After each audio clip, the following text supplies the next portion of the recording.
Hello, this is Anurag Shrivastava from Health India. Today I am joined by Dr. Anil Gupta, who has joined as head orthopedic surgeon and joint replacement surgeon at Metro Hospital Jaipur, located at Mansarovar.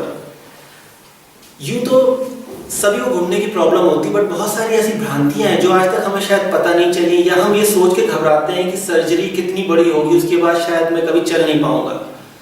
आज doctor Anil, जिनको बहुत ज़्यादा इन चीज़ों का experience है, बहुत सी सर्जरियाँ उन्होंने करी हैं, आज इनसे हम जानते हैं कि एक्चुअली में जॉइंट रिप्लेसमेंट कितना ज़रूरी है, किस हद तक ज़रूरी है और किसके लिए ज़रूरी है। जो नी रिप्लेसमेंट होता है, जो घुटने बदलने कहते हैं, जोड़ करते हैं ऊपर, ये दो तरह के लोग कहते हैं होता है। एक तो होता है पूरा घुटना बदलना, जिसको कहते हैं टोटल नी रिप्लेसमेंट, और एक होता है पार्शियल नी रिप्लेसमेंट। क्या डिफरेंस क्या है दोनों में? देखिए, जब भी हमारा घुटना खराब होता है उम्र के साथ, तब हमारा काफ़ी केसेस में पूरा घुटना खराब नहीं होता। घुटने में दो पार्ट होते हैं, दो साइड होते हैं। तो अंदर वाला साइड काफ़ी बार पहले खराब हो जाता है और बाहर वाली साइड की अपेक्षा काफ़ी ज़्यादा खराब हो जाता है। तो ऐसे केसेस में कभी कभी आधे जॉइंट को चेंज करने से भी काम चल जाता है।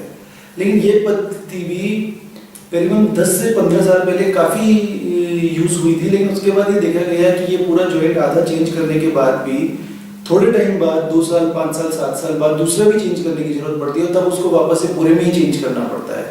तो ये जनरली हम लोग करते हैं सिर्फ बहुत यंग पेशेंट के लिए, जिनका सिर्फ एक ही पार्ट खराब है और थोड़ा उनका उम्र 55 से कम है।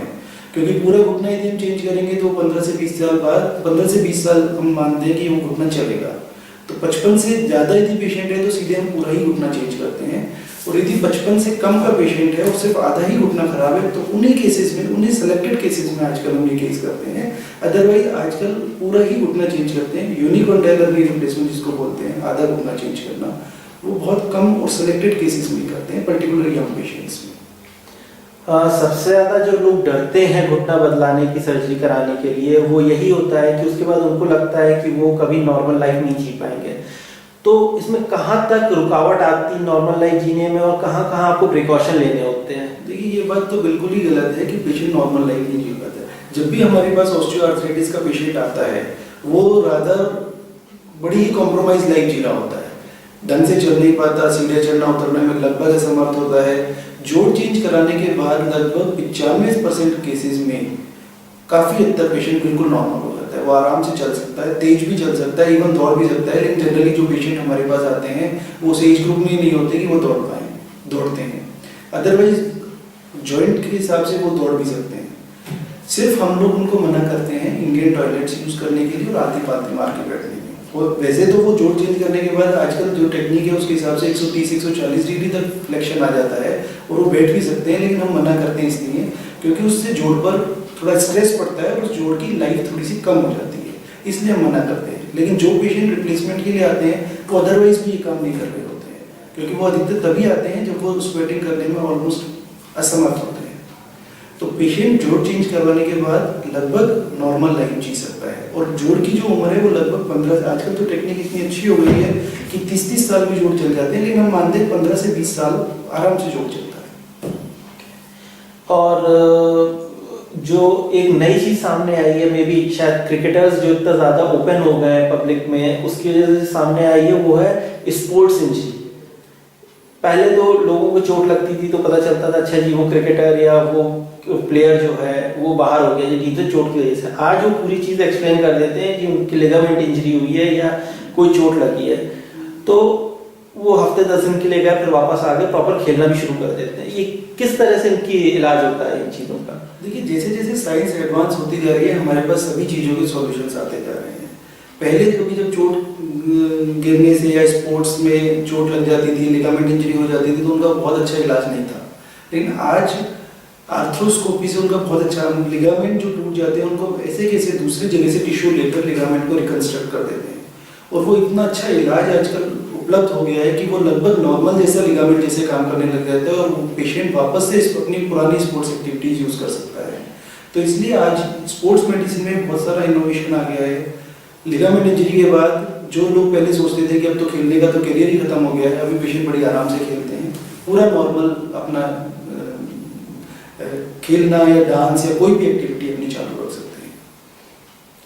तो इस उसमें फिजियोथेरेपी का कितना योगदान होता है? नी रिप्लेसमेंट की बात करें या आर्थ्रोस्कोपी की बात करें, तो फिजियोथेरेपी का पोस्ट सर्जरी या प्री सर्जरी भी किस हद तक हम यूज करते हैं और कितना योगदान? फिजियोथेरेपी का इसमें काफी रोल है।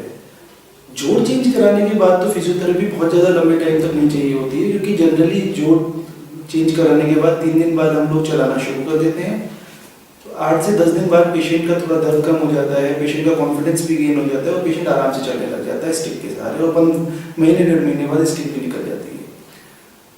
आर्थ्रोस्कोपी के बाद, क्योंकि लिगामेंट टूटने के बाद हमको दूसरे टिश्यू से उसको रिकंस्ट्रक्ट करते हैं, तो उसमें 2 से 3 महीने की अच्छी फिजियोथेरेपी की इसमें ज़रूरत होती है। मेट्रो हॉस्पिटल में हमारे पास बहुत अच्छी फिजियोथेरेपी की टीम है, जो कि इन सभी पेशेंट को पर्सनल केयर देती है।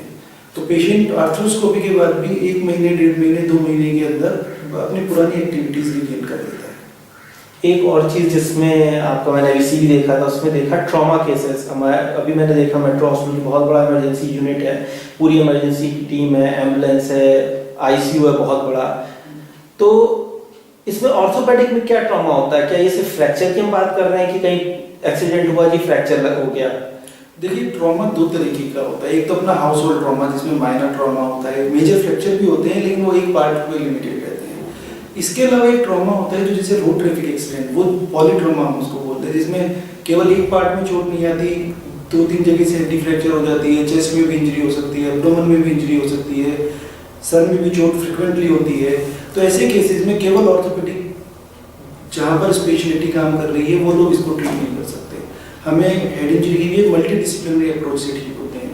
हमें हेड न्यूरोसर्जन भी चाहिए जो हेड इंजरी को मैनेज करे, जनरल सर्जन भी चाहिए जो एब्डोमिनल ट्रॉमा को मैनेज करे, हमें थोरेको सीटी सर्जन भी चाहिए जो चेस्ट ट्रॉमा को मैनेज करे, हमें प्लास्टिक सर्जन भी चाहिए जो रिकंस्ट्रक्शन करे ओपन बोन्स का। तो ये हमारे पास मेट्रो हॉस्पिटल में न्यूरोसर्जन भी है, प्लास्टिक सर्जन भी है, यूरो सर्जन की भी जरूरत पड़ती है क्योंकि frequently bladder injury, urethral injury होती है। तो हमारे पास ये सबकी टीम बनाई हुई है हमने, जो भी पॉलीट्रॉमा का यदि पेशेंट हमारे पास आता है, right from the emergency, ICU, OT care, ward care, everything is it is dedicated in polytrauma cases. So polytrauma patient में केवल ऑर्थोपेडिक इंजरी ही मैनेज नहीं होती, एब्डोमिनल इंजरी भी है, चेस्ट इंजरी भी है, न्यूरो सर्जरी भी है। तो जब तक पूरी एक डेडिकेटेड टीम नहीं होती तब तक पॉलीट्रॉमा का मैनेजमेंट सही ढंग से नहीं हो पाता। तो मेट्रो हॉस्पिटल में हमारे पास पूरी टीम है और हम डेडिकेटेडली पॉलीट्रॉमा के पेशेंट्स का मैनेजमेंट कर सकते हैं। तो मतलब कुल मिला के बात ये है कि रादर देन कि आप दर्द सहते रहिए, उससे अच्छा है कि डॉक्टर को दिखाइए और जो भी संभावित इलाज है वो करा के दर्द से मुक्ति पाइए। बिल्कुल बिल्कुल, मैं कहूँगा नी रिप्लेसमेंट के लिए बहुत सारे लोगों में भी ये भ्रांति है कि अपने जोड़ पहले से भी ज़्यादा खराब हो जाएंगे, जबकि ऐसा नहीं है। अभी ये टेक्निक बहुत ज़्यादा एडवांस हो चुकी है। आप डेली दर्द की दवाई दिखा रहे हैं तो इसके साइड इफेक्ट बहुत ज़्यादा है, बजाय कि नी रिप्लेसमेंट को एक बार करवाने की। Thank you so much doctor Anil, thank you so much. आपसे बहुत बहुत महत्वपूर्ण जानकारियाँ मिली, हो सकता है ये हमारे दर्शकों के लिए बहुत लाभकारी भी सिद्ध होंगी। Thank you so much. Thank you.